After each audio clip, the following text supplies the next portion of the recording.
আসসালামু বন্ধুরা, আপনারা সবাই কেমন আছেন? আশা করি সবাই ভালো আছেন। আজ আমি বানাবো কাঁঠাল দিয়ে বড়া পিঠে, কাঁঠালের বড়া পিঠে।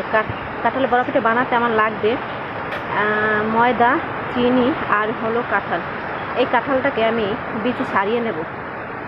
এভাবে সবগুলো বিচি ছাড়ানোর পরে আমি এই চালনটাতে চেলে নিব।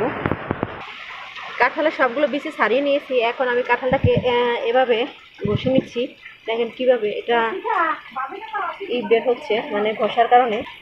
আমি আস্ত একটা পাকা কাঁঠাল ভেঙে এভাবে বিচি ছাড়িয়ে নিয়েছি। এইভাবে চালনে ঘষিয়ে নিচ্ছি বড়া পিঠা বানানোর জন্য। আপনারা এভাবে এই প্রসেসিংয়ে পিঠা বানাবেন। এইভাবে ঘষিয়ে নিচ্ছি। এভাবে ঘষানোর কারণে কাঁঠালের যেই পুরটা আছে সেটা ওইখানে গিয়ে জমা হচ্ছে। ওইটা দিয়ে আমি পিঠা